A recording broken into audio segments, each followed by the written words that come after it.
الحمد لله رب العالمين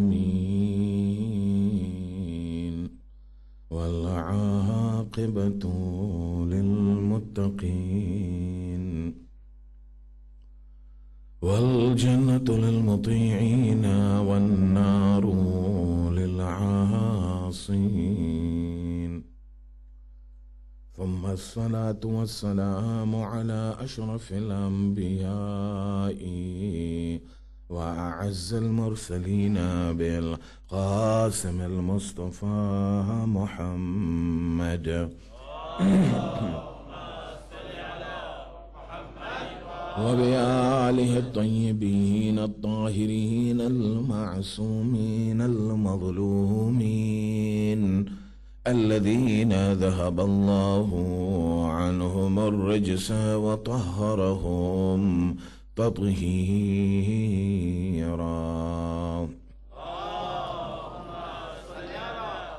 أما بعد فقد قال الله الحكيم في محكم كتابه المبين.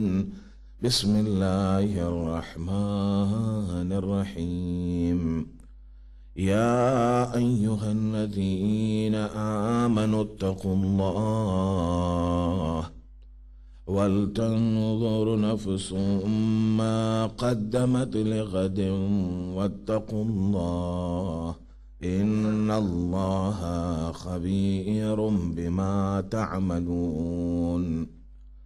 ولا تكونوا كالذين نسوا الله فأنساهم أنفسهم أولئك هم الفاسقون. آمنا بالله وصدق الله العلي العظيم. ایک درود پڑھ دیجئے محمد و آل محمد پر.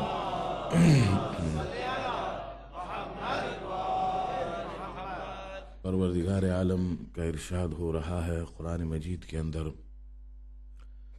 خطاب اہل ایمان سے ہو رہا ہے، یا ایہا الذین آمنوا، اے وہ کہ جنہوں نے ایمان لایا ہے، اتقوا اللہ، تقوی الہی اختیار کرو، ولتنظر نفس ما قدمت لغد، اور ہر نفس کے لیے ضروری یہ ہے کہ وہ یہ دیکھے کہ آنے والے کل کے لیے اس نے کیا آگے بھیجا ہے. واتقوا اللہ، تقوی الہی اختیار کرو، ان اللہ خبیر بما تعملون، یقیناً اللہ ہر اس عمل سے واقف ہے جسے تم انجام دیتے ہو. ولا تکونوا کالذین نسوا اللہ فانساہم انفسہم، دیکھو ان کی طرح ہرگز نہ بننا جنہوں نے اللہ کو بھلا دیا تھا، نتیجے میں خدا نے ان کو خود فراموشی کا شکار کیا. اولئک هم الفاسقون، یہی وہ ہیں کہ جو فاسق و گنہگار ہیں. عزیزان محترم، سورۃ الحشر کی 19ویں آیت پر گفتگو ہو رہی ہے، جس میں حکم الہی یہ ہے کہ وَلَا تَكُونُوا كَالَّذِينَ نَسُوا اللَّهَ، دیکھو ان کی طرح ہرگز نہ بننا کہ جنہوں نے اللہ کو بھلا دیا تھا، اللہ کو فراموش کیا تھا. کچھ چیزیں اس دنیا کے اندر ایسی ہوتی ہیں کہ جو ہمیں اللہ اور آخرت کی یاد بھلا دیتی ہے، اور ان چیزوں میں سے مال اور اولاد بھی ہیں. اس کا ذکر قرآن مجید کے اندر آیا ہے، پھر سے خطاب صاحبان ایمان سے ہیں. یا ایہا الذین آمنوا، اے ایمان لانے والو، لا تلہکم اموالکم ولا اولادکم عن ذکر اللہ، ہوشیار رہنا، خبردار رہنا، نہ تمہارا مال اور نہ تمہاری اولاد کہیں تمہیں اللہ کی یاد بلا دے. ومن یفعل ذلک، اور جس نے ایسا کیا یعنی اللہ کو اگر بلا دیا، فَأُولَئِكَ هُمُ الْخَاسِرُونَ، تو یہی وہ ہیں کہ جو گھاٹے میں ہوں گے، نقصان میں ہوں گے. گفتگو مال کے بارے میں ہو رہی ہے، اور ہم نفس کی ان بیماریوں کو دیکھ رہے ہیں کہ جو مال کے بنا پر انسان کے اندر پیدا ہوتی ہے۔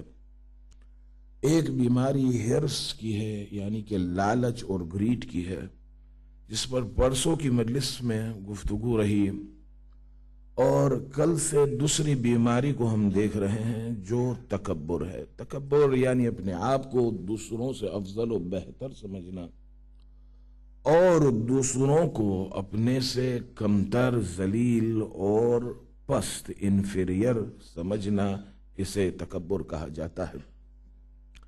آپ حضرات کو اگر یاد ہوگا تو کل کی مجلس میں ہم نے تکبر کے دو قسموں کو دیکھا۔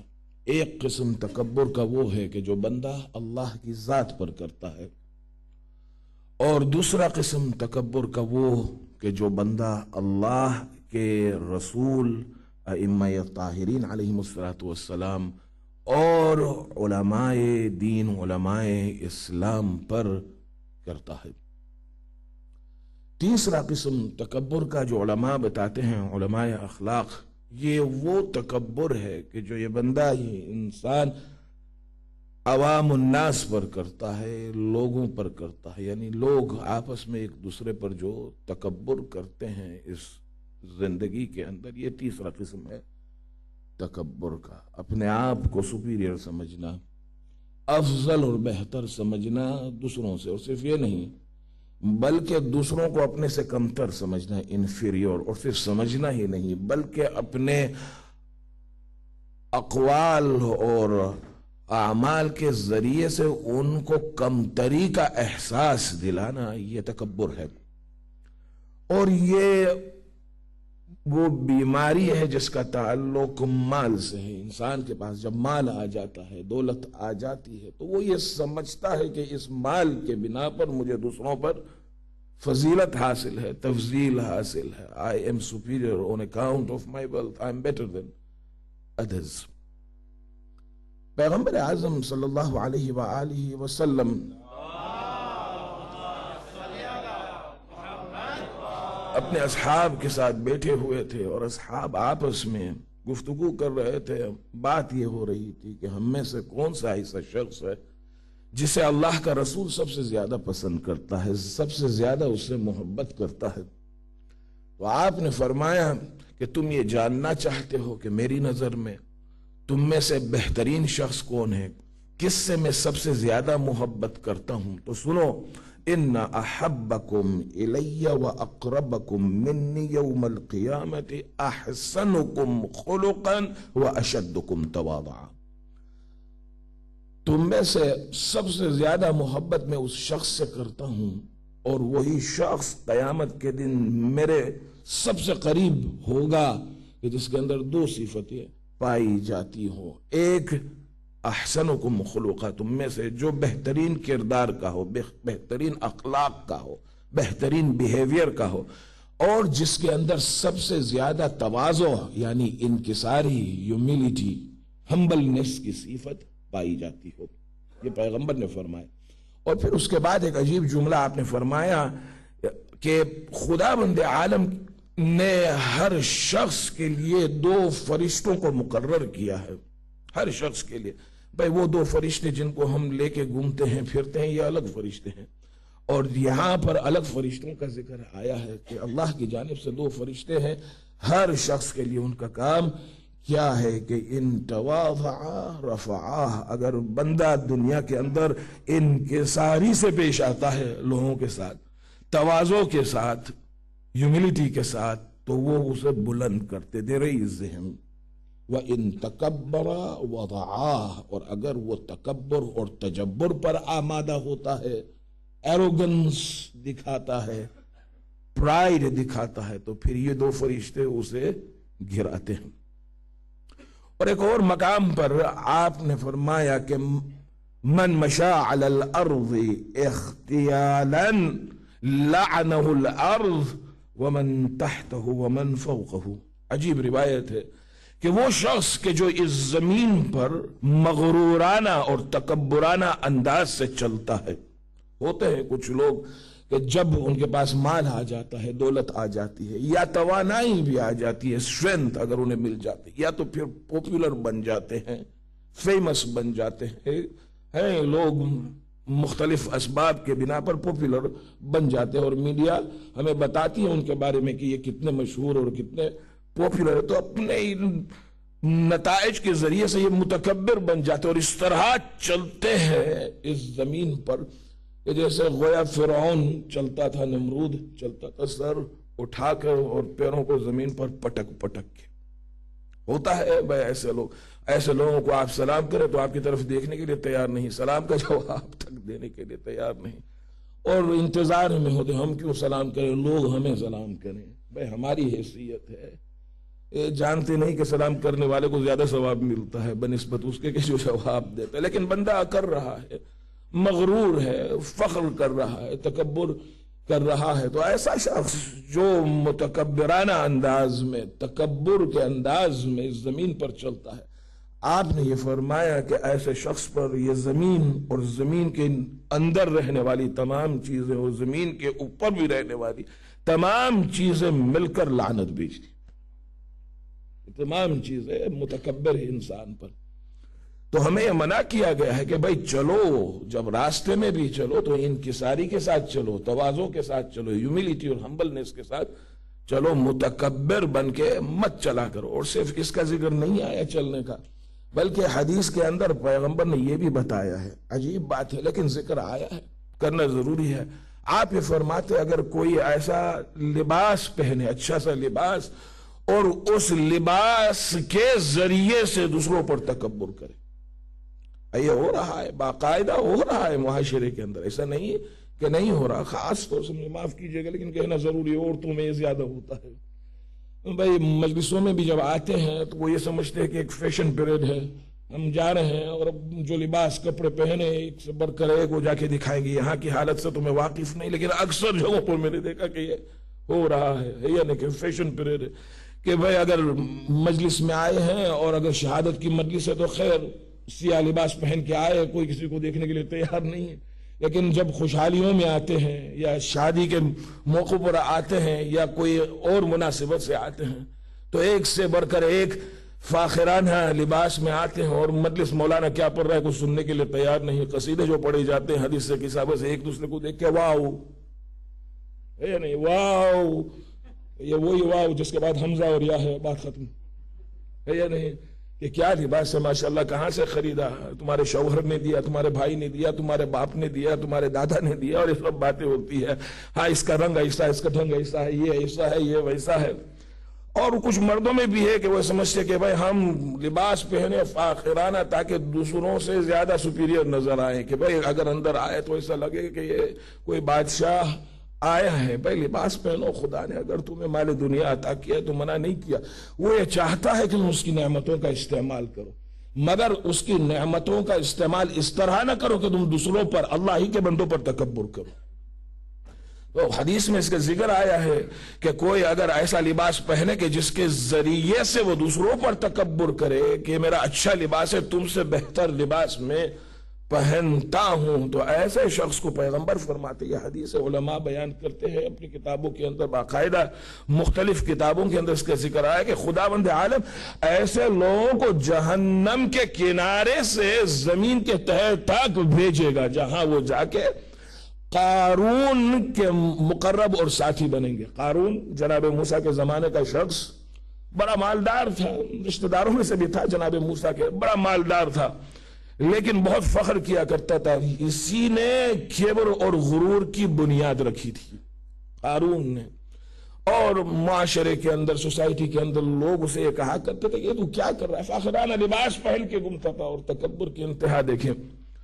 اور لوگ کہا کرتے تھے کہ وَابْتَغِ فِي مَا آتَاكَ اللَّهُ الدَّارَ الْآخِرَةَ وَلَا تَنْسَ نَصِيبَكَ فِي الدُّنْيَا، جو کچھ خدا نے تجھے دیا اس کے ذریعے سے آخرت کو سنوار، آخرت کو حاصل کر، اور اپنے حصے کو اس دنیا کے اندر بھی مت بھول، یعنی دنیا کے لیے بھی رہ اور آخرت کے لیے بھی تو کر۔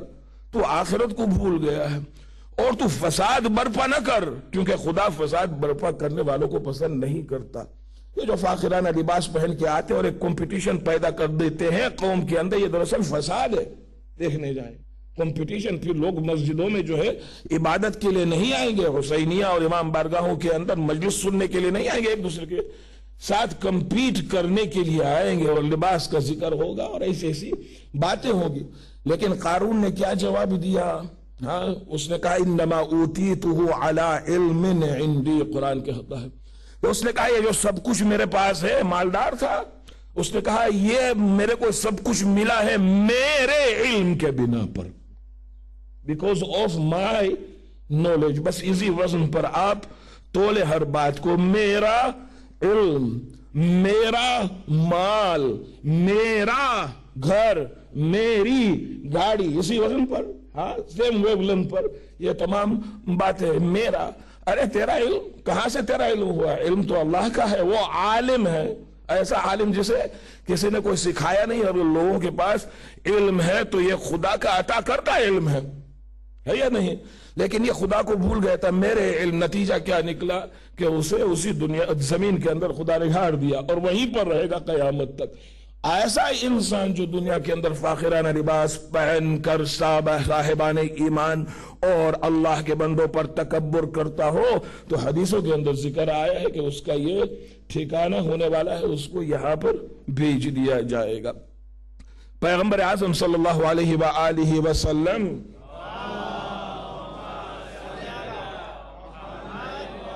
مسجد نبوی کے اندر ممبر پر بیٹھ کے خطبہ دے رہے تھے, اور لوگوں کی بھیڑ تھی, لوگ ماشاءاللہ جمع تھے, بیٹھنے کی جگہ نہیں تھی.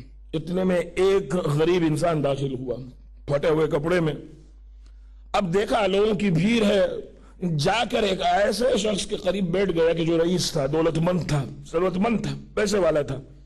اس کے قریب آ کے وہ بیٹھ گیا. اب جو وہ آیا ہے تو اس نے جگہ تو دی, لیکن اب جیسے وہ بیٹھا اس نے اپنے لباس کو ہٹایا کہ یہ فقیر آدمی پھٹا ہوا لباس پہنا ہے, تو وہ میرے لباس کو, میرے کپڑے تک کو نہ چھوئے. اور پیغمبر ممبر سے اس ماجرے کو دیکھ رہے ہیں.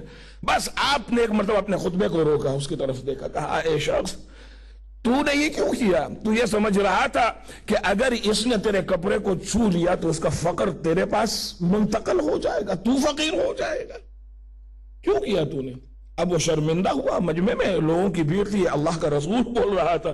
وہ شخص ایک مرتبہ کھڑا ہو گیا, کہا اے اللہ کے رسول, غلطی ہوئی مجھ سے, اور میری اس غلطی کے بنا پر آدھی جائیداد میری میں اس شخص کو دیتا ہوں. تو پیغمبر نے اس فقیر کی طرف دیکھا, کہا کہ تو کچھ کہنا ہے تجھے؟ تو اس نے کہا اے اللہ کے رسول, اگر دنیا کی دولت کی وجہ سے انسان کے اندر یہ تکبر کی صفت پیدا ہوتی ہے, ایسا تکبر, تو مجھے اس کی جائیداد کی کوئی ضرورت نہیں. تو میرے دوستو, یہ ہے وہ بیماری تکبر کے جس کا تعلق مال سے بھی ہے, صرف مال سے نہیں لیکن مال کے ساتھ بھی اس کا ذکر آیا ہے کہ انسان کے پاس جب مال آ جائے, دولت آ جائے, تو وہ اللہ کا شکر ادا کرے اور اس مال کو اس طرح استعمال کرے کہ جس طرح خدا نے اسے حکم دیا ہے, نہ کہ اس مال سے وہ تکبر کرے اور اپنی سپیریورٹی کو جمائے لوگوں پر اور یہ بتائیں کہ بھئی ہم تم سے بہتر ہے. تو ضروری ہے کہ ہم اس بیماری سے بچیں. تیسری بیماری ہے بخل کی, جس کا تعلق بھی مال سے ہے. بخل کہتے ہیں مائزرلینس کو, کنجوسی کو. انگریزی میں مائزرلینس, اردو میں بخل اور کنجوسی. کچھ جگہوں پر بخیل کو مکھی چوس بھی کہتے ہیں.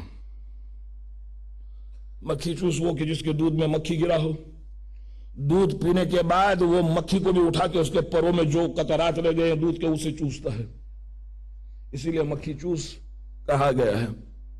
بس ذکر یہ آیا ہے کہ خداوند عالم نے جن لوگوں کو مال دنیا عطا کیا ہے ان کے لیے ضروری یہ ہے کہ وہ اس مال کو اپنے پاس نہ روکیں.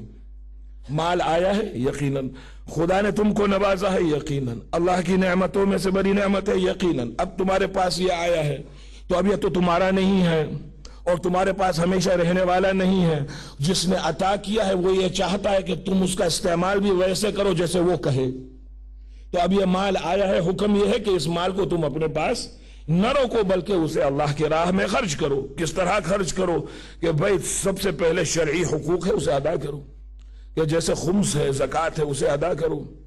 اور شرعی حقوق ادا کرنے کے بعد بتایا یہ گیا ہے کہ بھائی صلہ رحمی کرو، اپنے مال سے اپنے محتاج رشتہ داروں کی مدد کرو۔ کچھ لوگ ایسے ہوتے ہیں کہ خدا نے ان کو مال عطا کیا ہے، آخر قوم کے اندر خیرات کرتے ہیں، حسینیہ اور امام بارگاہوں میں پیسے دیتے ہیں، مسجدوں کے لیے پیسے دیتے ہیں، نام بھی لکھواتے ہیں، اور ہم لوگ واہ واہ واہ بھی کرتے ہیں، صلوات بھی پڑھتے ہیں، نعرے بھی لگاتے ہیں ان کے لیے، لیکن ان کے اپنے محتاج رشتہ دار ہیں بیچارے، ان کی طرف یہ دیکھنے کے لیے تیار نہیں، کیونکہ وہاں واہ واہ واہ نہیں ملے گا، یہاں ملے گا، یہاں پریزیڈنٹ صاحب کھڑے رہ کر نام دیں گے، دنیا والے کہیں گے ماشاءاللہ یہ سخی آدمی ہے۔ نہیں، کہا چیریٹی بگنز ایٹ ہوم، تم اپنے شرعی حقوق کو دے دو، محتاج رشتہ داروں کی مدد کرو، اور ان محتاجوں کی مدد کرو جو صاحبان ایمان ہیں، ان کی بھی مدد کرو، بیوہ ہیں، یتیم ہیں قوم کے اندر، ان کی نصرت کرو اپنے مال سے، اور اگر ہو سکے تو ساتھ ساتھ جہاں دین کو ضرورت ہو وہاں بھی تم اپنے پیسے لگاؤ، وہاں بھی تم مدد کرو، امام بارگاہ بنانے کے لیے پیسے دو، مسجدوں کو قائم کرنے کے لیے پیسے دو، تبلیغ کی کتابیں چھپوانے کے لیے تم پیسے دو، علماء اسلام جو کام کر رہے ہیں ان کی نصرت کرو اپنے مال سے۔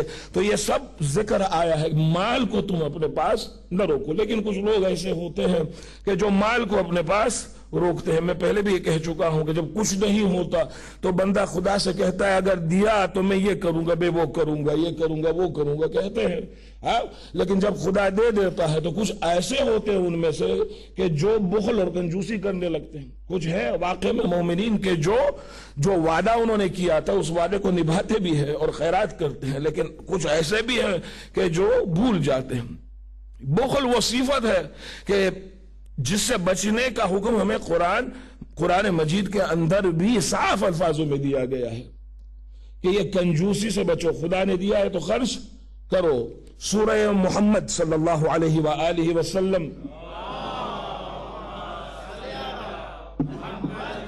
کے اندر خداوند عالم کہہ رہا ہے ہا انتم ہؤلاء تدعون لتنفقوا فی سبیل اللہ فمنکم من یبخل۔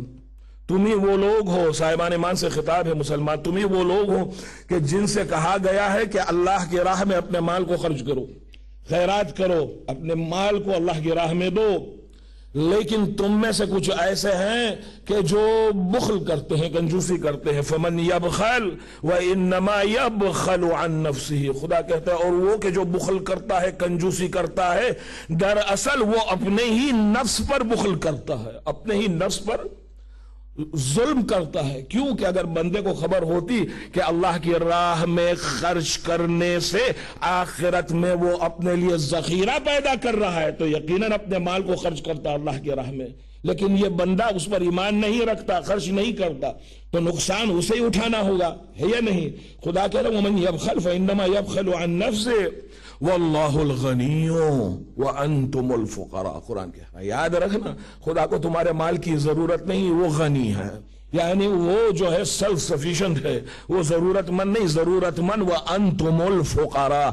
حقیقت یہ ہے کہ چاہے تم ملٹی ملینئر کیوں نہ بن جاؤ، ارب پتی کیوں نہ بن جاؤ، ہمیشہ تم ہی محتاج اور ضرورت مند رہو گے خدا کے۔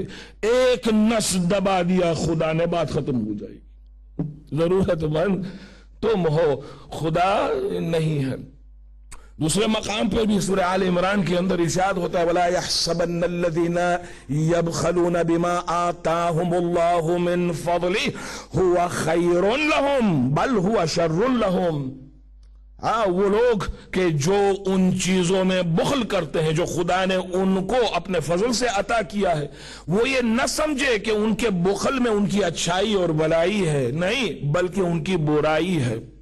یہ خدا کہہ رہا ہے کیسے سَيُطَوَّقُونَ مَا بَخِلُوا بِهِ يَوْمَ الْقِيَامَةِ، جن چیزوں میں یہ بخل اور کنجوسی کیا کرتے تھے دنیا کے اندر، ان چیزوں کو ان کے گردنوں پر لٹکا دیے جائیں گے قیامت کے دن۔ اور مفسرین یہ بتاتے ہیں کہ خدا ان کو سانپ بنا کر ان کے گردنوں پر لٹکا دے گا، جن کی وجہ سے ان کو اذیت اور تکلیف ہوگی۔ پیغمبر اعظم صلی اللہ علیہ وآلہ وسلم خانہ کعبہ کے طواف میں مصروف تھے کہ اتنے میں آپ نے کسی شخص کو سنا یہ کہتے ہوئے خدایا تو میرے گناہوں کو معاف کر، حالانکہ میں جانتا ہوں کہ تو مجھے معاف نہیں کرے گا۔ یہ خانہ کعبہ پیغمبر قریب آئے اس شخص کے اور کہا لعنت ہو تجھ پر، تو نے کیسے جانا کہ خدا تجھے معاف نہیں کرے گا؟ تو اس نے کہا اے اللہ کے رسول میں ایک عظیم گناہ کا مرتکب ہوں۔ کہا کیا ہے تیرا گناہ؟ کہا میں وہ شخص ہوں کہ جسے خدا نے بہت مال عطا کیا ہے لیکن آج تک میرے دروازے پر کوئی سائل نہیں آیا، اور میں یہ احساس کر رہا ہوں جیسے عذاب خدا مجھ پہ نازل ہونے والا ہے۔ ہوتے ہیں ایسے لوگ کہ ان کے پاس اتنا مال ہوتا ہے، اتنی دولت ہوتی ہے، لیکن لوگ ان کے پاس سوال کرنے سے ڈرتے ہیں، نہیں جاتے ان کے پاس، کیونکہ جانتے ہیں کہ یہاں جائیں گے تو مال میں سے یہ تو کچھ نہیں دے گا لیکن ہمیں ذلیل کرے گا، ہمیں رسوا کرے گا۔ ہوتے ہیں ایسے لوگ، خوب خدا نے دیا ہے لیکن ان کے دروازے پر کوئی جانے کے لیے تیار نہیں، ڈرتے ہیں۔ بس پیغمبر نے یہ سنا، آپ کے چہرے کا رنگ غصے سے ایک مرتبہ بدل گیا، آپ نے اس شخص کی طرف دیکھا اور کہا اس خدا کی قسم کہ جس کی قبضہ قدرت میں میری جان ہے، اگر تو رکن و مقام کے درمیان میں کھڑا رہے اور تیرے آنسو سیلاب کی طرح بہ جائے اور پھر اسی حالت میں تجھ پر موت آ کر واقع ہو جائے، پھر بھی خدا تجھے منہ کے بل جہنم میں پھینکے گا۔ تو کیسا انسان ہے؟ خدا نے تجھے اتنا مال عطا کیا، اتنی دولت تجھے عطا ہوئی، اتنی نعمتیں تجھے ملی، اور لوگ تیرے پاس آنے سے ڈرتے ہیں۔ آج تک ایک سائل تیرے دروازے پر نہیں آیا۔ اور پھر خود پیغمبر نے یہ بتایا ہے کہ یہ بخیل انسان، کنجوس انسان کون ہوتا ہے؟ یہ وہ ہوتا ہے کہ جو وہ اپنے مال کو اپنی خود پر بھی استعمال نہیں کرتا۔ کچھ کنجوس لوگ ہوتے ہیں حد سے زیادہ، پتہ نہیں آپ نے دیکھا ہے یا نہیں، لیکن الحمدللہ میں نے ایسے لوگوں کو دیکھا ہے کئی جگہوں پر کہ یہ وہ لوگ ہوتے ہیں کہ جو اپنے ہی مال کو اس لیے کنجوس حد سے زیادہ، کچھ تو وہ ہوتے جو دوسروں کو نہیں دیتے، مگر کچھ ایسے تو اپنے پہ بھی استعمال نہیں کرتے، بس بینک بیلنس بڑھتا جائے، شام ہو تو رجسٹر کھول کے دیکھتے کتنا بڑھا آج، لیکن خود پہ استعمال، خود پہ بھی ظلم کرتے، گھر والوں پر بھی ظلم کرتے ہیں، بیوی اور بچوں پر بھی ظلم کرتے ہیں، بیچارے وہ بھی تنگ ہے کہ سب کچھ ہونے کے بعد بھی کچھ نہیں ہے۔ پیغمبر فرماتے یعیش فی الدنیا عیش الفقراء، کنجوس انسان وہ ہے کہ جو دنیا کے اندر فقیروں کی طرح رہتا ہے، وَيُحَاسَبُ فِي الْآخِرَةِ حِسَابَ الْأَغْنِيَا، لیکن قیامت کے دن اس کا حساب دولت مندوں کی طرح لیا جائے گا۔ یہ ہے کنجوس انسان۔ سوال یہاں پر پیدا یہ ہوتا ہے کہ جن لوگوں کو خدا نے مال دنیا عطا کیا ہے یہ کنجوسی کیوں کرتے ہیں، بخل کیوں کرتے ہیں؟ ایک سبب بتایا گیا ہے اس کا حدیثوں کے اندر، ایک وجہ۔ اب بہت سے ایکسکیوزز ہوں گے میں جانتا ہوں، لیکن حدیثوں کے اندر ایک وجہ بتائی گئی ہے، جس طرح تکبر کے لیے بھی یہ بتایا گیا ہے کہ سبب ایک ہے، انسان تکبر کیوں کرتا ہے؟ انفیریورٹی کمپلیکس کی وجہ سے۔ بالکل اسی طرح اس بخل کے لیے بھی ایک سبب کہا، بخیل انسان وہ ہے کہ جو اس بات سے ڈرتا ہے کہ اگر میں نے اپنے مال میں سے کچھ خرچ کیا تو میرا مال کم ہو جائے گا اور مجھے نقصانی ہوگی۔ یہ ڈر ہے، سب کانشیس مائنڈ کے اندر یہ ڈر ہے۔ اسی لیے حدیث میں اس کا ذکر آیا، مولا کائنات امیر المومنین علی بن ابی طالب صلوات اللہ وسلامہ علیہ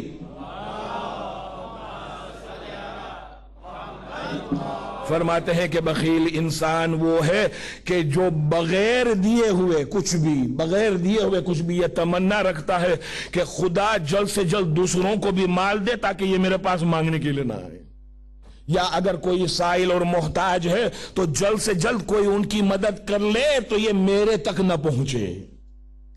یہ بخیل انسان ہوتا ہے۔ تو حکم یہ ہے کہ اس بیماری سے بچو، اس بیماری کا تعلق مال سے، اور مال ان چیزوں میں سے ہے جو اللہ اور آخرت کی یاد کو بلا دینے والی ہے انسان کو۔ تو اب انسان کیا کرے؟ اپنے آپ کو اس بیماری سے کیسے نکالے، کس طرح بچے؟ چند باتیں ایسی ہیں جن کو مد نظر رکھنا ضروری۔ سب سے پہلی بات یہ ہے اپنے ذہن میں رکھیں، اور یہ صرف مالداروں کے لیے نہیں، مالداروں کا ذکر ہو رہا ہے، صاحبان ایمان کا مجمع، یہ ہم میں سے ہر ایک کے لیے ہے۔ اس بات کو یاد رکھے کہ یہ مال دنیا جو ہے، جو خدا نے ہمیں عطا کیا ہے، یہ صرف اور صرف اللہ ہی کی ملکیت ہے۔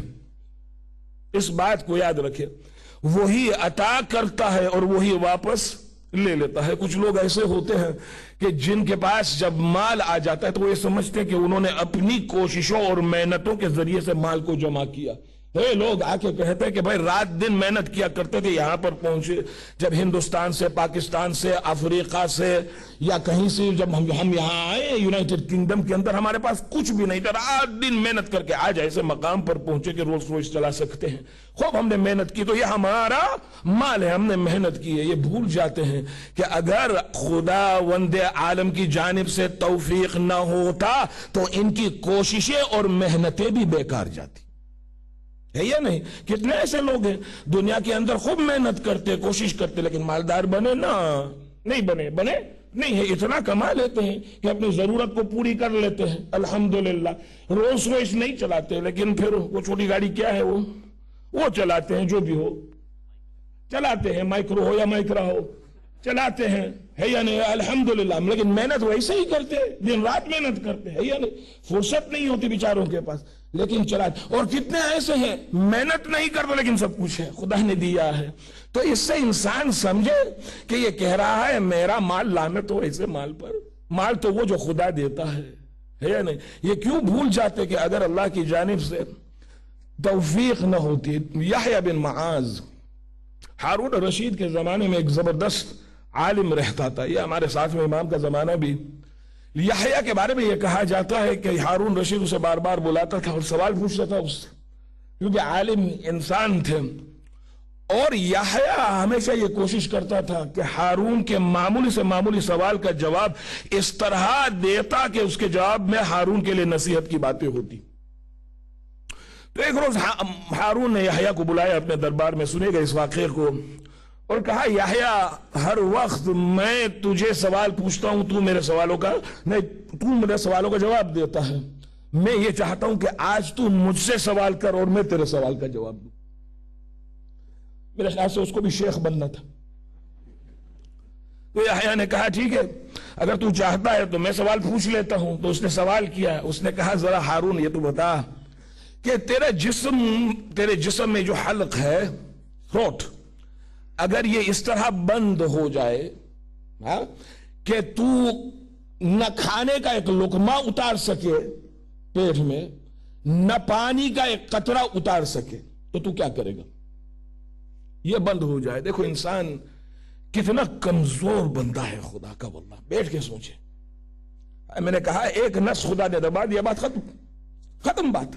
چاہے کوئی بھی ہو, عرب پتی ہو, کوئین ہو یا کنگ ہو, جو بھی ہو, سپر پاور کا پریسیڈنٹ کیوں نہ ہو, ایک نس خدا نے دبا دیا. ہارون سے پوچھا ہے وہ حلق تیرا گلا اگر اس طرح بند ہو جائے کہ تو نہ کھا سکے نہ پی سکے تو کیا کرے گا؟ فوراً اب جیسا انسان ہوتا ہے ویسا جواب دیتا ہے. اس نے کہا کہ میں اپنی آدھی جائیداد اور ملکیت اسے دے دوں گا جو میرے اس حلق کو میرے لیے کھول دے. دیکھا جیسا ہوتا ہے ویسا جواب دیتا ہے. فوراً یحییٰ نے دوسرا سوال پوچھا, کہا اے ہارون اب ذرا یہ تو بتا کہ تیرے بدن کا وہ حصہ بند ہو جائے کہ جس سے کھانا اور پینے کے بعد تیرے جسم کی گندگیاں نکلتی ہے تو کیا کرے گا؟ سوال پوچھا ہے یحییٰ. تو پھر سے وہی جواب. اس نے کہا باقی کی آدھی ملکیت اور جائیداد بھی اس کو دے دوں گا جو مجھے اس مصیبت سے چھڑائے اور آرام پہنچائے. بس یہاں پر یحییٰ نے کہا اے ہارون آج مجھے تیری پوری ملکیت اور جائیداد کی قیمت کا اندازہ ہو گیا. تیری جائیداد, تیری ملکیت کی قیمت پانی کے اس قطرے میں ہے جو تیرے بدن میں جا کے نکلتی ہے, تیرے بدن کے اندر جا کے پھر اس سے نکلتی ہے. یہ قیمت ہے تیرے جائیداد کی. دیکھیں انسان کتنا کمزور ہے, خدا کو بھول جاتا ہے. حدیث قدسی کے اندر خداوند عالم یہ کہہ رہا ہے المال مالی, یہ مال جس پر تم فخر کرتے ہو, سنو یہ مال میرا مال ہے. والاغنیاء وکلائی, اور جو ثروت مند اور دولت مند مالدار لوگ ہیں یہ میرے وکلاء ہیں, یعنی میرے وکیل ہیں, یہ میرے ایجنٹس ہیں دنیا کے اندر. والفقراء عیالی, اور فقیر اور محتاج اور ضرورت مند لوگ یہ میرے عیال کی طرح ہے, یہ میرے فیملی کی طرح ہے. فمن بخل علی عیالی, غرض کہ جو بھی میرے عیال پر بخل کرے گا ادخلتہ النار, اسے جہنم میں اس طرح پھینکوں گا فلا ابالی, کہ جس کے بعد میں اس کی پرواہ نہیں کروں گا. تو یہ ایک بات ہے, خدا نے اگر نوازا ہے کہ بھئی خدا کی جانب سے نعمت ہے, استعمال کرو, یقیناً اس میں کوئی شک نہیں, مزہ کرو, حلال مزہ, حلال کا جو طریقہ ہے جو بتایا گیا ہے، لیکن مال کو اپنے پاس نہ روکو بلکہ خرچ کرو، اللہ کی راہ میں دو. یہ ایک بات یاد رکھیں. دوسری بات یہ کہ جو کچھ بھی ہمارے پاس ہے اور جو کچھ بھی نعمتوں کے طور پر خدا نے عطا کیا ہے، یہ بندہ اپنے ساتھ قبر کے اندر نہیں لے جائے گا، یہیں پر چھوڑ کے جائے گا. آپ نے کسی کو دیکھا اپنے ساتھ لے جاتا ہے قبر کے اندر؟ نہیں، وہی 2 کفن جو پہن کے جاتا ہے، بس بات ختم. وہی حالت ہے، جا رہا ہے اور کچھ نہیں. وہ دفنانے کے لیے لے گئے ہیں اس کو، تو لوگ دفنانے والے لوگ کہتے ہیں مرنے والا تو مرا، لیکن کیا چھوڑ کے مرا. انتظار کرنے والے فرشتے قبر کے اندر کہتے ہیں آنے والا آ رہا ہے، کیا لے کے آ رہا ہے یا نہیں؟ انسان مال دنیا میں سے اور دنیا کی چیزوں میں سے کوئی بھی ایسی چیز نہیں کہ جو اپنی قبر میں اپنے ساتھ لے جائے گا. پیغمبر بیٹھے ہوئے تھے، 2 شخص آئے جو کسی ایک زمین کے لیے لڑ رہے تھے. ایک کہہ رہا تھا یہ میری زمین ہے، دوسرا کہہ رہا تھا میری زمین ہے. آج بھی یہ پرابلم ہوتا ہے کہ لوگ لڑتے ہیں، جگڑتے ہیں زمین کے لیے، پراپرٹی کے لیے، ویلتھ کے لیے. آتے ہیں تو آئے، ایک کہہ رہا تھا میری زمین ہے. اتفاق سے اس روز جبرائیل بھی بیٹھے ہوئے تھے پیغمبر کے ساتھ. جبرائیل آیا کرتے تھے پیغمبر کے پاس، بیٹھے ہوئے تھے.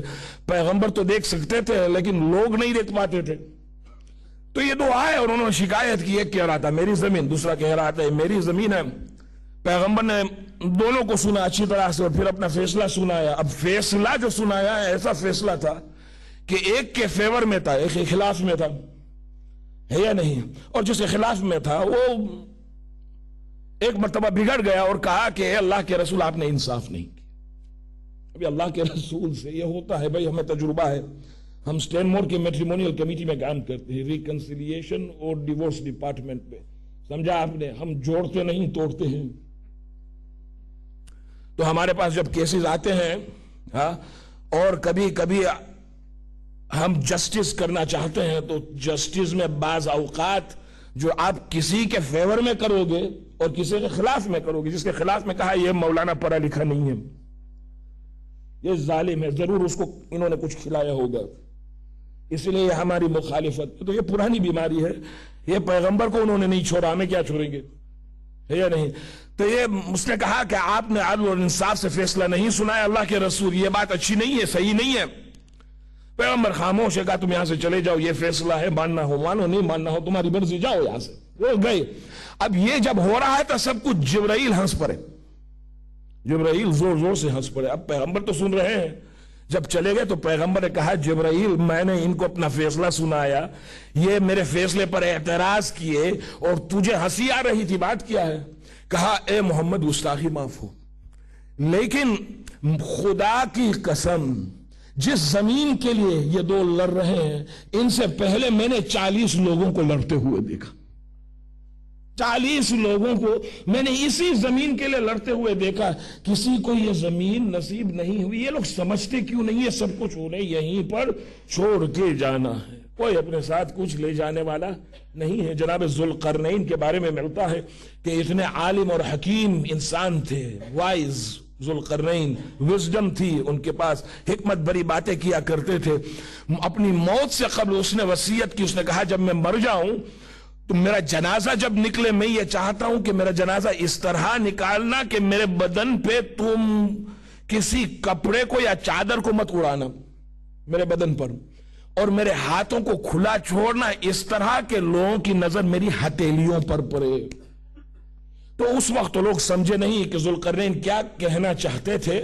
جب ان کا انتقال ہوا ہے اور لوگوں کے درمیان سے اس کا جنازہ نکلا ہے تو بڑے بڑے مفکرین حیران ہو گئے کہ ذوالقرنین کیا کہنا چاہتے تھے. تو اس وقت اس کی بڑھیا ماں زندہ تھی. اس نے یہ چلا کر کہا کہ بیٹا زندگی بھر تو نے حکمت بڑی باتیں کی لوگوں کے لیے، لوگوں کی ہدایت کے لیے، لیکن آج جو تو نے عمل کیا ہے اس سے بڑھ کر کوئی حکمت کی بات ہو ہی نہیں سکتی. اپنے ہاتھوں کو کھلا چھوڑ کر تو نے یہی سمجھانا چاہا ہے کہ دنیا کے اندر تو نے سب کچھ چھوڑ دیا ہے، اب خالی ہاتھ سے اپنی قبر میں جا رہا ہے.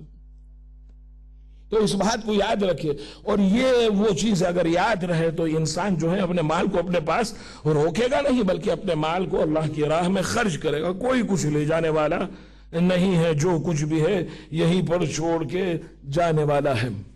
اور تیسری بات وہ یہ ہے کہ پہلے بھی میں عرض کر چکا ہوں کہ مال اللہ کی ایسی نعمت ہے جس کی کوری کوری اور سینٹ سینٹ پر حساب لیا جائے گا۔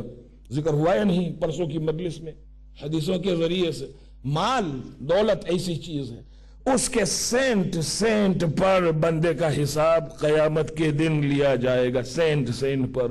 امام فرماتے ہیں نہج البلاغہ کے اندر، ہمارے مولا اور آقا جن کی وجہ سے ہماری پہچان ہے کہ ہم شیعہ ہیں، ہے یا نہیں، یہ ان کا قول ہے جو مال کے بارے میں فرماتے ہیں کہ فی حلالی ہی حساب وفی حرامی ہی عقاب۔ یاد رکھو کہ حلال کے ذریعے سے تم نے مال کو حاصل کیا تو حساب دینا پڑے گا، حساب سے تم نہیں بچو گے، ہاں، لیکن اگر حرام کے ذریعے سے تم نے مال کو وصول کیا ہے تو پھر عذاب ہے۔ یہ مولا فرماتے ہیں نہج البلاغہ کے اندر موجود ہے۔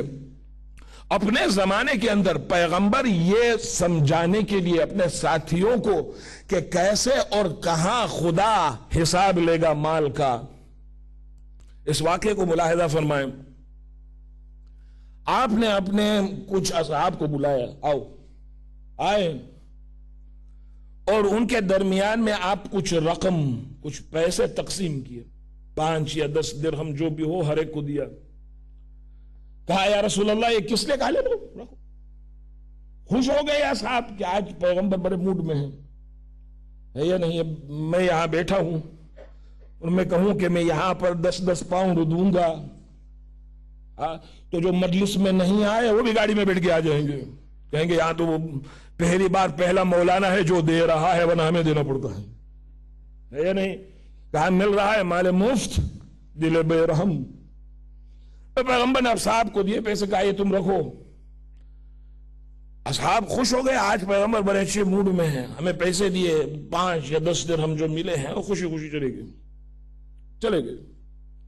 ایک ہفتے کے بعد وہی جو آئے تھے جن کو پیغمبر نے پیسے دیے ان کو واپس بلایا، آئے سب، کہا میں یہ چاہتا ہوں کہ تم میرے ساتھ چلو۔ کہا تم چلو۔ پیغمبر نے ان سب کو لے کر اپنے ساتھ مدینہ شہر سے باہر نکلے۔ اب ٹھیک سورج آسمان پر، شدید گرمی کا موسم، شدید گرمی کا موسم، عربستان کی سرزمین آپ تصور کریں، اور دوپہر کا وقت، حالت کیا۔ اب جو شہر کے باہر نکلے ہیں، صحرا میں پہنچے ہیں، صحرا میں آئے ہیں، تو ایک بڑے پتھر کے پاس آئے، ہیوج سٹون کے پاس۔ اب صحرا میں سٹون آپ پیبلز نہیں اٹھا سکتے گرمی کی وجہ سے، ہیٹ کی وجہ سے۔ جائیں جو لوگ دبئی جاتے ہیں ان سے کہیں جب 50 ڈگریز ہوتی ہے وہاں پر پیبلز اٹھائیں، پتہ چلے گا۔ بھائی عربستان، صحرا کی گرمی، دوپہر کے وقت شدید گرمی کا موسم لے کر آئے، اور آپ نے پھر اپنے ساتھیوں سے کہا ہم یہیں پر رکیں گے، میں یہ چاہتا ہوں کہ تم میں سے ہر ایک ساتھی میرا اپنے جوتے کو یا اپنے چپل کو اتار کر اس پتھر پر کھڑا ہو جائے۔ یہ پیغمبر کا حکم اپنے صحابیوں کو، وہ کیا ہے کہ پریکٹیکل ایکسپیرینس دلا رہے ہیں، دے رہے ہیں۔ کہا تم اپنے جوتوں کو، اپنے چپل کو اتار کے اس کے اوپر چڑھو، اور 1 ہفتے پہلے جو میں نے تمہیں پیسے دیے تھے 5 یا 10 درہم، اس کا حساب مجھے دو۔ اب ایک کے بعد ایک ساتھی چپل اتار کے اس پتھر پر چل رہا ہے، حالت یہ ہے کہ پیر جل رہے ہیں، تڑپ رہے ہیں، معافی مانگ رہے ہیں۔ اللہ کے رسول اگر حساب لینا ہی ہے تو مسجد میں لے جائیں، اس پتھر پر لا کر کیوں کھڑا کیا ہے آپ نے ہمیں؟ ہم خدا کی قسم کھاتے ہیں، سب کچھ سچ سچ بتا دیں گے۔ اب وہ باتیں یاد نہیں آتی کہ پیسے کس طرح خرچ کیے تھے۔ 1 درہم کی مرچیں لی تھی ہم نے، 1 درہم کا شاید گھی ملتا ہوگا اگر اس زمانے میں، تو وہ خرید لیے 1 درہم کا ہی۔ اب حساب نہیں، یاد نہیں کہ کس طرح استعمال ہے۔ کہا اللہ کے رسول خدا کے لیے ہمیں یہاں پر کھڑا مت کرے، ہمیں مسجد نے کہا نہیں، جو بھی ہے یہیں پر کھڑے رہ کر تمہیں حساب دینا ہوگا۔ بھائی یہ اس زمانے کا مسلمان تھا کہ جو پیغمبر کی بات کو مان لیتا تھا۔ یہ آج کا مسلمان تھوڑی کہ جو ریبل کرتا، آج کا ہوتا تو شاید کوٹ میں لے جاتا، ہے یا نہیں؟ ریبل کرتا کہ یہ کیا جانے، ہمارا ماڈرن زمانہ ہے، یا کہیں گے اٹ از illogical، سنا ہوگا تو مشہور ہے، یہ کیا ہے، یہ کیا ہو رہا ہے۔ مگر یہ وہ مسلمان صحابی رسول، پیغمبر جو کہہ رہے ہیں اس پر عمل کر رہا ہے، کیونکہ ایمان ہے۔ جیسا بھی ہے کھڑا ہے، حساب دے رہا ہے۔ جب سب کے سب ساتھی اصحاب حساب دے چکے، سب کے پیر جل چکے، سب کی حالت بگڑ چکی تھی، کہا جاتا ہے کہ جب مولا کائنات امیر المؤمنین کی باری آئی ہے تو آپ نے بھی اپنے جوتوں کو اتار کر اس پتھر پر چڑھے، لیکن کس طرح چڑھے کہ پتھر پر چڑھا، ایک پیر پتھر پر، دوسرے پیر سے اترتے ہوئے آپ نے کہا اے اللہ کے رسول، جو کچھ بھی آپ نے مجھے دے دیا میں نے اللہ کی راہ میں خیرات کر دیا۔ علی نے کچھ رکھا ہی نہیں کہ حساب دینا پڑے۔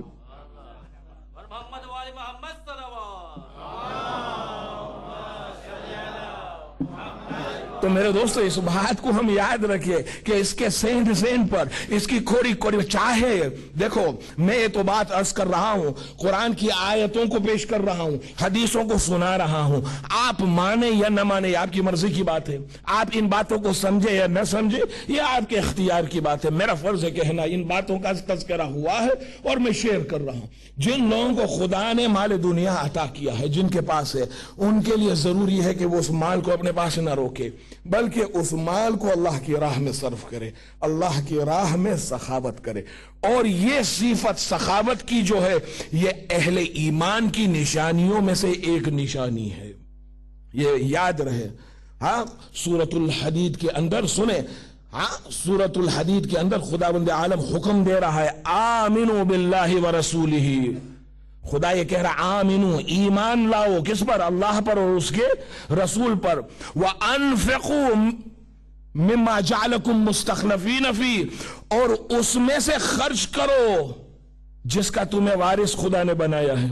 فَالَّذِينَ آمَنُوا مِنْكُمْ وَأَنفَقُوا لَهُمْ أَجْرٌ كَبِيرٌ، خدا کہہ رہا ہے وہ کہ جنہوں نے ایمان لایا اور اپنے مال کو اللہ کی راہ میں خیرات کیا ہے، خرچ کیا ہے، یہ وہ ہے کہ جن کو اجر کبیر حاصل ہوگا۔ یہ قرآن کہہ رہا ہے اجر کبیر۔ کاش انسان سمجھتا ہوتا کہ کیا کون سا ذخیرہ وہ وہاں پر سخاوت کے ذریعے سے جمع کر رہا ہے آخرت کے اندر۔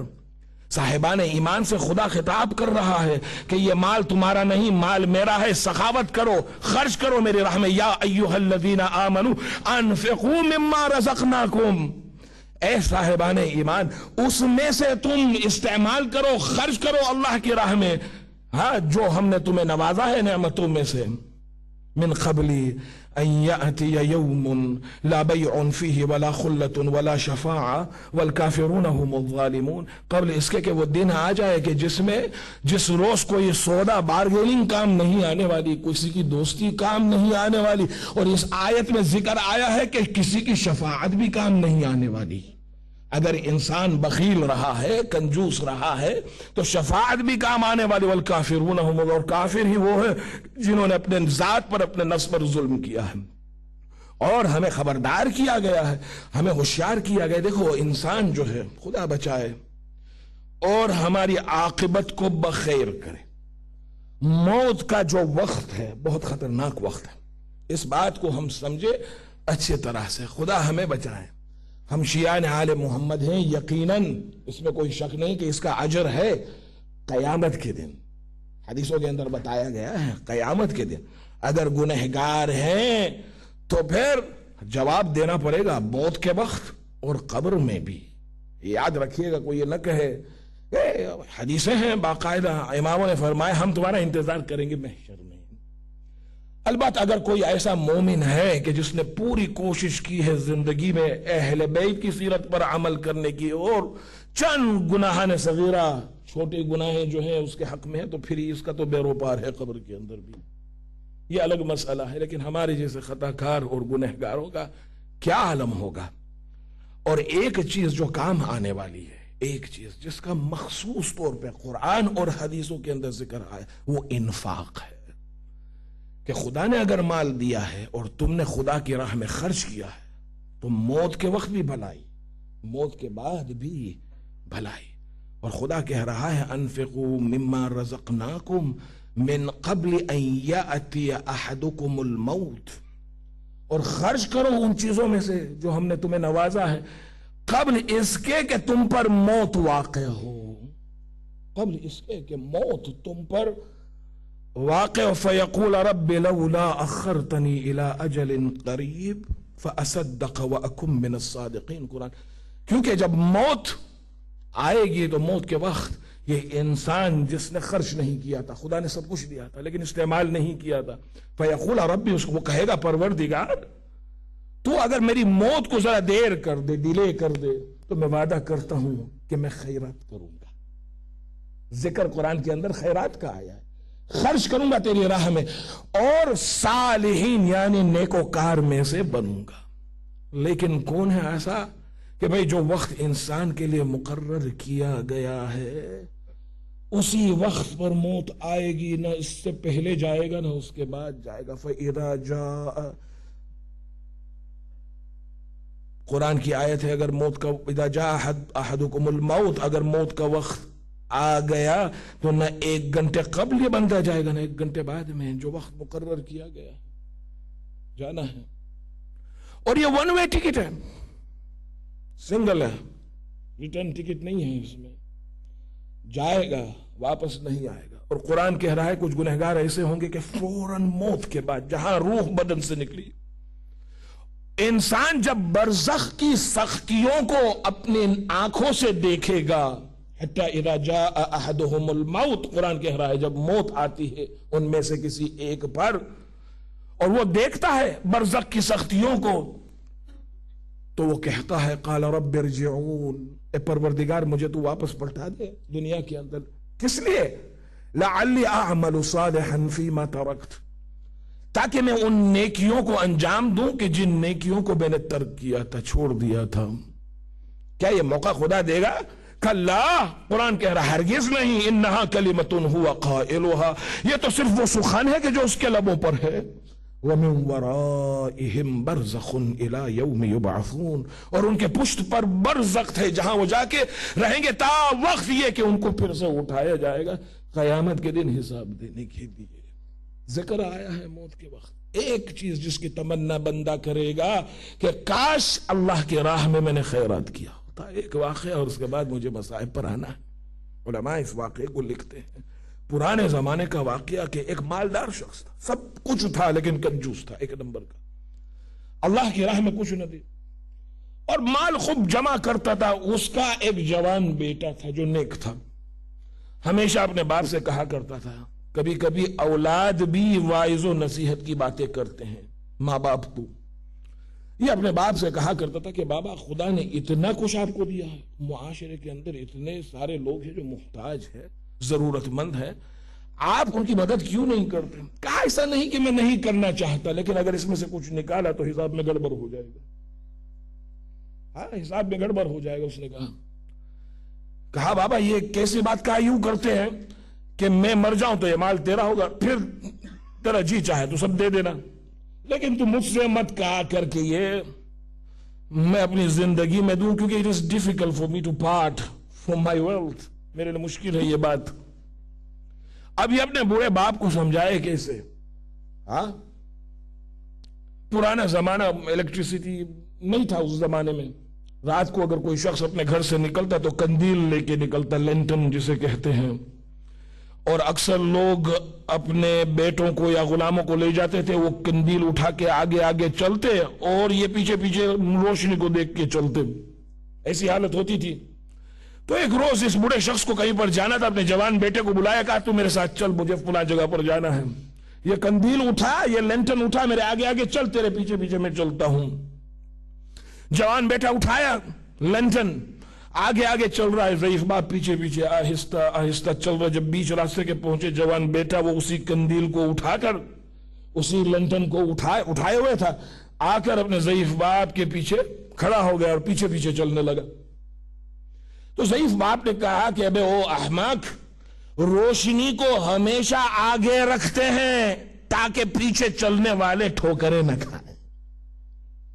کہا بابا یہی تو سمجھانا چاہتا ہوں آپ کو کب سے، خدا نے آپ کو مال دیا ہے، اللہ کی راہ میں خیرات کرو، اور خیرات کر کے اپنی قبر کو آباد کرو، وہاں جانے سے پہلے روشنی بھیجو، کیونکہ قبر کے اندر ظلمت اور اندھیرے کے سوا اور کچھ نہیں۔ سب سے زیادہ حسرت قیامت کے دن اس شخص کے دل میں ہوگی کہ جس نے مال دنیا کمایا ہوگا لیکن اس میں سے اللہ کی راہ میں کچھ خرچ نہیں کیا ہوگا، اس کے مرنے کے بعد اس کے وارث اسی کے مال کو لے کر اللہ کی راہ میں خرچ کر کے جنت میں چلے جائیں گے، جس کا مال تھا وہ جہنم کی آگ میں جلتا ہوگا۔ حدیثوں کے اندر ہے، تو خرچ کرو۔ اور آل محمد کے چاہنے والے وہ ہوتے ہیں کہ جو اہل بیت کی سیرت پر عمل کرتے ہیں، اپنے آپ کو ان بیماریوں سے محفوظ رکھتے ہیں۔ خیرات، اللہ کی راہ میں خرچ کرنا، یہ ہمیں آل محمد سکھائیں گے۔ ارباب آزاد مولائے کائنات کے زمانے میں آپ ایک روز رات کے وقت اپنے گھر سے نکلے اور مسجد کوفہ میں آئے۔ جب آپ خلیفہ تھے، آپ کا دور تھا، آئے تو کیا دیکھا کہ کچھ لوگ آپ کے انتظار میں ہیں۔ رات کی تاریکی، سناٹا چھایا ہوا ہے، مولا اپنے گھر سے نکلے ہیں، مسجد میں آئے ہیں، لوگوں کا ایک گروہ ہے وہاں پہ جو انتظار میں ہے۔ آئے، آپ نے ان لوگوں کو دیکھا، پوچھا من انتم، ذرا یہ تو بتاؤ کہ تم لوگ ہو کون؟ جواب میں انہوں نے کہا یا امیر المؤمنین نحن المتوکلون، ہم توکل کرنے والوں میں سے ہیں۔ لوگوں کا یہ گروہ۔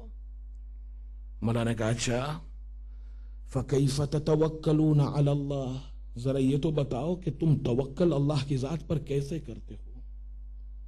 تو انہوں نے کہا یا امیر المؤمنین ان وجدنا شکرنا وان فقدنا صبرنا، دنیا کے اندر اگر ہمیں کچھ مل جائے تو ہم شکر ادا کرتے ہیں، ہم سے اگر کچھ کھو جائے تو ہم صبر اختیار کرتے ہیں۔ اللہ مولا نے یہ سنا، آپ نے عجیب جملہ فرمایا، آپ نے فرمایا ہاکذا یفعل الکلاب عندنا، ہمارے ہاں تو یہ کتوں کی عادت ہے کہ اگر کچھ مل جائے تو شکر کرتے ہیں اور اگر ان سے کچھ کھو جائے تو یہ صبر کرتے ہیں۔ اما نحن اہل البیت، ہم آل محمد کا طریقہ یہ ہے کہ ان وجدنا بدلنا، اگر ہمیں کچھ مل جائے تو ہم شکر ادا نہیں کرتے، خیرات کر دیتے ہیں۔ وَإِن فَقَدْنَا شَكَرْنَا، اور ہم سے اگر کچھ کھو جائے تو ہم صبر نہیں کرتے، شکر کرتے ہیں۔ امام کے جملے۔ بس میرے دوستو، اب یہ بات سمجھ میں آئی کہ کربلا میں جب بھی حسین کسی شہید کی میت پر آئے تو کیوں آپ نے شکر ادا کیا ہے خدا کا؟ جب عباس کے لاش پر آئے ہیں کہا پروردگار تیرا شکر ہے، میرا عباس تیری راہ میں کام آ گیا۔ قاسم کی لاش پر آئے کہا پروردگار تیرا شکر ہے، میرا بھتیجا تیری راہ میں کام آ گیا۔ کریل جوان کے سینے سے اپنے ہاتھوں سے برچھی نکالا، کہا پروردگار تیرا شکر ہے۔ اور اصغر کی میت کو جب اٹھائے ہیں تو فرمایا ربنا تقبل منا ھذا القربان، میں پروردگار میری اس قربانی کو اپنی بارگاہ میں قبول فرما۔ عزادارو شب عاشور کی مجلس ہے، دل کہتا ہے کہ آج کربلا میں زائروں کا ہجوم ہوگا، اور کیوں کر ہجوم نہ ہو، آج حسین کی زندگی کی آخری رات ہے۔ عزادارو شب عاشور مولا کے خیموں کے اندر رونق تھی، کیونکہ حبیب زندہ تھے، بریر زندہ تھے، زہیر زندہ تھے، مسلم ابن اوسجا زندہ تھے، قاسم تھے، علی اکبر تھے، اون و محمد تھے، علی اکبر تھے، سب زندہ تھے۔ تاریخ کے اندر ہمیں ملتا ہے کہ شب عاشور مولا ایک مرتبہ اپنے خیمے سے نکلے تمام خیموں کا جائزہ لینے کے لیے۔ ایک ایسے خیمے کے قریب سے آپ کا گزر ہوا، آپ نے باہر سے دیکھا کہ اندر آپ ہی کی بہن جناب ام کلثوم بیٹھی ہوئی ہے اور زار و قطار رو رہی ہے۔ کچھ دیر کے بعد آپ نے دیکھا کہ آپ کا بھائی عباس آئے اور اس خیمے کے اندر داخل ہوئے۔ شہزادی کو روتے ہوئے دیکھا، کہا شہزادی رونے کا سبب کیا ہے؟ ابھی عباس زندہ ہے۔ شہزادی نے کہا بھیا عباس، شام سے میں یہ دیکھ رہی ہوں کہ ہر خیمے کے اندر کوئی نہ کوئی بیوی اپنے بچے کے ساتھ بیٹھی ہے اور نصیحت دے رہی ہے، بچوں کل قربانی کا دن ہے، تمہیں اپنے آقا پر قربان ہونا ہے۔ اے بھیا عباس، آج میری بھی اگر اولاد ہوتی تو میں انہیں اپنے ماجائے پر قربان کر دیتی۔ عزیزدارو، یہ سننا تھا۔ عباس نے ایک مرتبہ اپنے سر کو جھکا لیا، کہا شہزادی وعدہ کرتا ہوں کہ کل کے دن میں آپ کی طرف سے قربانی پیش کروں گا۔ بس یہ سننا تھا۔ ایک مرتبہ ام کلثوم مسکرائی، مولا نے آسمان کی طرف دیکھا، کہا پروردگار تیرا شکر ہے کہ عباس جیسا بھائی میرے ساتھ۔ ہاں عزیزدارو، شب عاشور مولا کے خیموں کے اندر رونق تھی، کوئی خیموں کا پہرا لگا رہا تھا، کوئی ہتھیاروں کو درست کر رہا تھا، تو کوئی عبادت خدا میں مصروف تھا۔ اسی اسنا میں روایتوں کے اندر ہمیں ملتا ہے کہ شہزادی زینب جس خیمے کے اندر بیٹھی ہوئی تھی، ایک مرتبہ کیا سنا کہ پشت خیمہ سے کسی معظمہ کے رونے کی آواز آ رہی ہے۔ فضا کو بلایا، کہا اماں فضا ذرا میرے ماں جائے کو بلا لاؤ۔ مولا خیمے میں آئے، کہا بہن زینب بات کیا ہے؟ آگے بڑھ کر ایک مرتبہ اپنے ماں جائے کو گلے سے لگا لیا، کہا اے بھیا پشت خیمہ سے کسی خاتون کے رونے کی آواز آ رہی ہے، اور یہ معظمہ اس قدر بے قراری سے رو رہی ہے کہ میرے دل کو ہول آ رہا ہے۔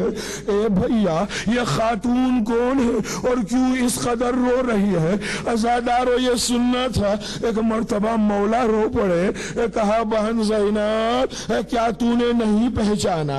یہ ہماری دخیاری ماں فاطمہ زہرا ہے جو شام سے میرے مصائب پر آنسو بہا رہی ہے۔ کبھی خیمے کے پشت پر جا کے روتی ہے، کبھی خیمے کے چوکھٹ پر آ کر روتی ہے، تو کبھی نشیب میں جا کر روتی ہے۔ اے بہن زینب، جس ماں کا بڑا گھر اجڑ رہا ہو وہ ماں چین سے اپنی قبر میں کیسے سو سکتی ہے؟ عزادارو، شب عاشور کے واقعات میں سے ایک واقعہ ہمیں یہ بھی ملتا ہے کہ نصف شب گزر جانے کے بعد ایک مرتبہ مولا اپنے خیمے سے نکلے اور میدان کی طرف جانے لگے۔ رات کی تاریکی تھی، چاروں طرف سناٹا چھایا ہوا تھا۔ چلتے چلتے احساس کیا جیسے پیچھے پیچھے کوئی چلا آ رہا ہے۔ مڑ کر دیکھا، آپ کا ساتھی جناب ہلال پیچھے پیچھے چلے آ رہے تھے۔ ایک مرتبہ مولا رکے، کہا ہلال اس وقت تم یہاں پر کیا کر رہے ہو اور کہاں جا رہے ہو؟ کہا میرے آقا، میں نے جب آپ کو دیکھا کہ آپ میدان کی طرف جا رہے ہیں، سوچا کہ کہیں کوئی آپ پر حملہ نہ کر لے، اسی لیے پیچھے پیچھے چلا آیا۔ اب ہلال کا بیان ملتا ہے، ہلال کہتے ہیں کہ مولا نے مجھے قریب بلایا، میرے ہاتھ کو اپنے ہاتھ میں لیا، کہا ہلال میرے ساتھ چلو۔ ہلال کہتا ہے مولا مجھے اپنے ساتھ لے کر چلے۔ چلتے چلتے ایک جگہ پر پہنچے ہیں تو مولا رکے اور اپنے ہاتھوں سے اپنی کمر کو تھام لیا۔ میں نے پوچھا مولا کیا ہوا؟ کہا اے ہلال، یہ وہ جگہ ہے جہاں کل میرے عباس کے شان قلم ہوں گے، یہ وہ جگہ ہے جہاں میرے عباس کے شان قلم ہوں گے۔ پھر چند قدم آگے بڑھے، ایک جگہ پر مولا رکے۔ ہلال کہتا ہے میں نے دیکھا کہ فرزند رسول ایک مرتبہ زمین کی طرف دیکھنے لگے اور کچھ پڑھنے لگے۔ میں نے پوچھا مولا یہ کون سی جگہ ہے؟ کہا ہلال یہ وہ جگہ ہے جہاں میرا حسن کا یتیم گھوڑوں کی ٹاپوں سے پامال ہوگا۔ ایک اور جگہ پر پہنچے، مولا ایک مرتبہ زمین پر بیٹھ گئے، زاروں قطار رونے لگے۔ ہلال نے پوچھا مولا یہ کون سی جگہ ہے؟ کہا ہلال سن سکو گے، عصر عاشور سے پہلے اسی جگہ پر میں اپنے ہاتھ سے کریل جوان کے سینے سے برشی نکالوں گا۔ اے ہلال سخت امتحان کا وقت ہوگا۔ ہلال کہتا ہے میں نے کہا مولا میرے آقا مجھے بھی میری شہادت کی جگہ بتا دے۔ مولا نے اس کو اس کی شہادت کی جگہ بتائی اور پھر اپنے ساتھ لے کر ایک نشیب کے پاس پہنچے. نشیب کے پاس پہنچے، کہا اے ہلال اب تم یہیں پر ٹھہر جاؤ. ہلال رک گئے. مولا اس نشیب میں اترے، کچھ دیر تک اس نشیب میں رہے. ہلال کہتا ہے کہ کچھ دیر کے بعد کسی معظمہ کے رونے کی آواز اس نشیب سے برآمد ہوئی. میں کانپ گیا، میں تڑپ گیا. مولا اب جو نشیب سے باہر آئے ہیں، میں نے پوچھا فرزند رسول یہ کون سی جگہ ہے اور یہ خاتون کون تھی جو اس قدر رو رہی تھے؟ مولا نے کہا کیا بتاؤں ہلال، عشر عاشور میرے سر کو تن سے جدا یہاں کیا جائے گا اور یہ خاتون میری دکھیاری ماں فاطمہ زہرا ہے جو شام سے میرے مصاحب پر آنسو بہا رہی ہے. ہاں عزادارو، شب عاشور کی یہ مجلس ہے اور ذاکروں کا دستور ہے کہ شب عاشور کو ننھے مجاہد کا تذکرہ کرتے ہیں. 6 ماہ کا وہ بچہ کہ جس کا نام علی اصغر تھا، صاحب اولاد کا مجمع ہے. اپنے دلوں کو تھام کر سنیے گا. روایتوں میں ملتا ہے کہ جب مولا کے اعزاء اور انصار میں سے کوئی بھی باقی نہیں رہا، ایک مرتبہ مولا آ کر در خیمہ پر کھڑے ہو گئے، میدان کا رخ کیا اور فرمایا الا من ناصر ینصرنا، ہے کوئی جو ہماری مدد کو آئے؟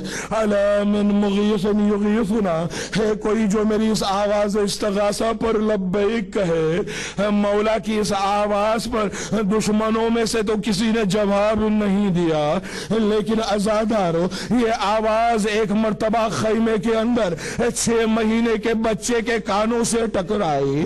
بچے نے باپ کی مظلومیت کا احساس کیا، اپنے آپ کو گہوارے سے گرا دیا. یہ ایسا دلدوز منظر تھا کہ سیدانیہ چیخ اٹھی، زور زور سے رونے لگی.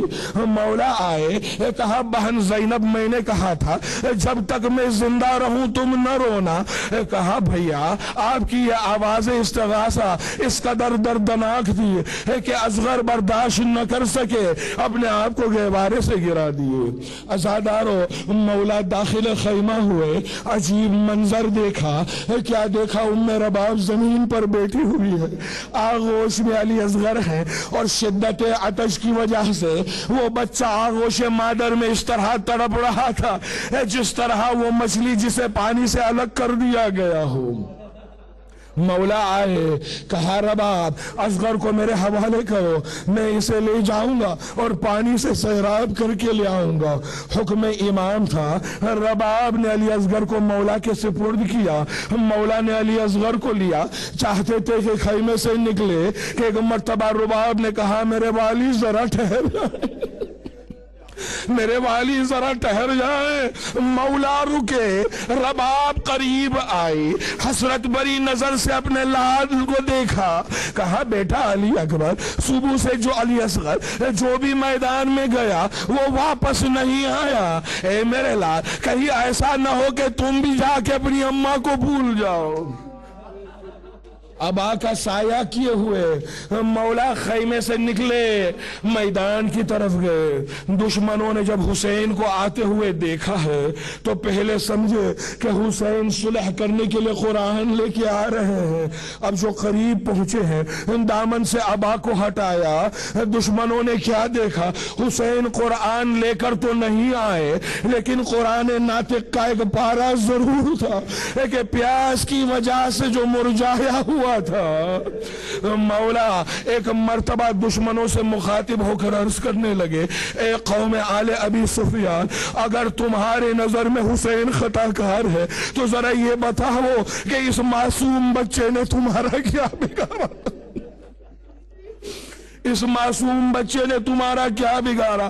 ارے پیاس کی وجہ سے اس کی ماں کا دودھ بھی خشک ہو چکا ہے. اگر ہو سکے للہ میرے اس بچے کو تھوڑا سا پانی پلا دو. عزادارو دشمنوں میں سے کسی نے جواب نہیں دیا. مولا نے کہا اگر تم یہ سمجھتے ہو کہ بچے کے بہانے حسین پانی پی لے گا، اس بچے کو تمہارے حوالے کیے دیتا ہوں، تم لے جا کر اسے سیراب کرو. امام آگے بڑھے، ہم بچے کو زمین کربلا پر رکھا، دشمنوں میں سے کسی نے بھی جواب نہیں دیا۔ ہاں عزادارو، یہ وہ ایک وقت تھا کربلا میں جب حسین نے اپنے شیعوں کو یاد کیا۔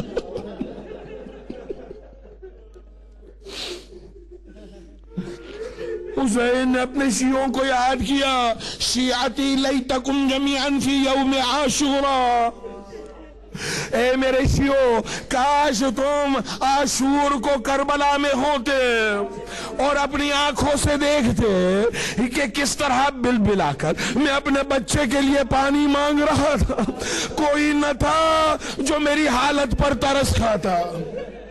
جب دشمنوں میں سے کوئی جواب نہیں آیا، مولا نے اصغر کی طرف دیکھا، کہا بیٹا تم بھی حجت خدا کے فرزند ہو، اپنی حجت کو تمام کر دو۔ عزادارو حکم کے پاتے ہی اصغر نے ننھی سی زبان کو اپنے منہ سے باہر نکال سوکھے ہوئے ہونٹوں پر پھیرنے لگے۔ یہ ایسا دلدوز منظر تھا کہ دشمن کی حالت بھی بگڑ گئی اور اپنے پیٹ کو سنبھال کر دشمن بھی رونے لگے۔ جب قوم کی بگڑتی ہوئی حالت پر پسر سعد کی نظر پڑی، پوچھا اینا حرملہ، حرملہ کہاں ہے؟ حرملہ آگے بڑھا، کہا تو کھڑے رہ کر کیا دیکھ رہا ہے؟ اقطع کلام الحسین، حسین کے کلام کو قطع کر۔ عزادارو حکم کے پاتے ہی چلے کمان میں حرملہ نے 3 پل کا تیر جوڑا۔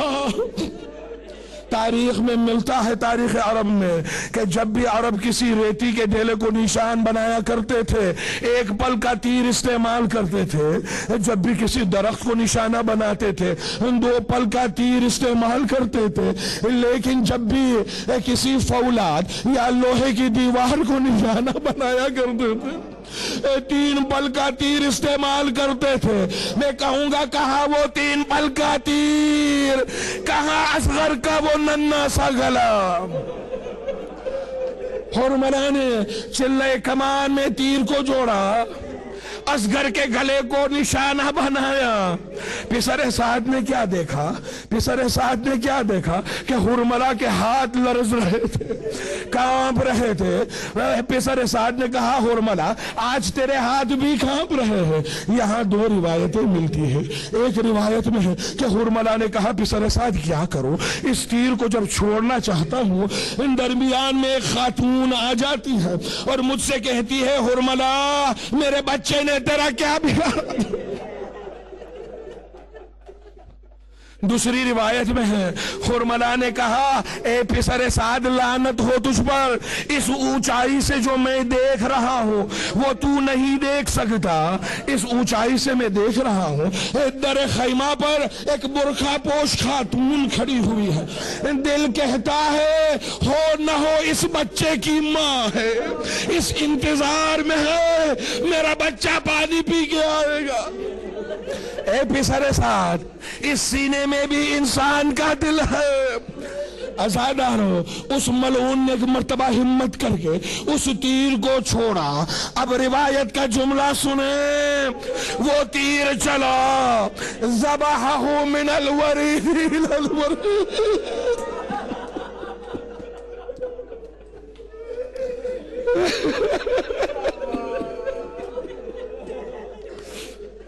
اصغر کے ننھے سے گلے کو چیڑتا ہوا وہ تیر مولا کے بازو میں پیوست ہوا۔ فانقلب الصبی علی یدی الحسین، وہ بچہ اپنے باپ کے ہاتھوں میں الٹ کر دم توڑ دیا۔ اللہ کیسے کیسے امتحان سے گزرے ہیں حسین کربلا میں۔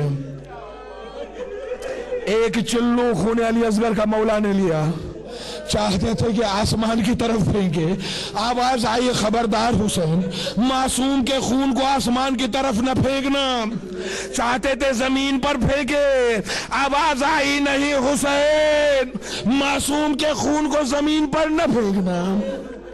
انکار آسمان کو ہے راضی زمین نہیں، اصغر تمہارے خون کا ٹھکانہ کہیں نہیں۔ خون علی اصغر کو مولا نے داڑھی پر ملا اور کہا اس عالم میں روز محشر نانا کی خدمت میں جاؤں گا۔ عزادارو اصغر پر ابا کا سایہ کیے ہوئے مولا اب خیمے کی طرف گئے. جس ماں سے وعدہ کیا تھا بچے کو پانی پلا کے لے آؤں گا، مولا اصغر کو کیسے لے جائیں؟ روایت میں ہے 7 مرتبہ حسین خیمہ تک آئے، میدان کی طرف پلٹے، ہر بار فرماتے تھے انا للہ وَإِنَّا إِلَيْهِ رَاجِعُونَ رضا بقضائه وتسلیما لأمره. ایک مرتبہ خیمے کے اندر مولا داخل ہوئے، خیمے کے اندر داخل ہوئے، صاحب اولاد کا مجمع ہے سنیں. مولا خیمے کے اندر آئے، سکینہ دوڑتی ہوئی آئی، بابا اصغر کو سیراب کر کے لے آئے. سکینہ پیاسی رہ گئی، مولا نے دامن سے ابا کو ہٹایا، رباب کی نظر پڑی، عجیب مرثیہ پڑا، کہا یا بنیا امثلک ینہر، اے میرے لال خبر نہیں تھی تجھ جیسے بچوں کو بھی نہر کیا جاتا ہے.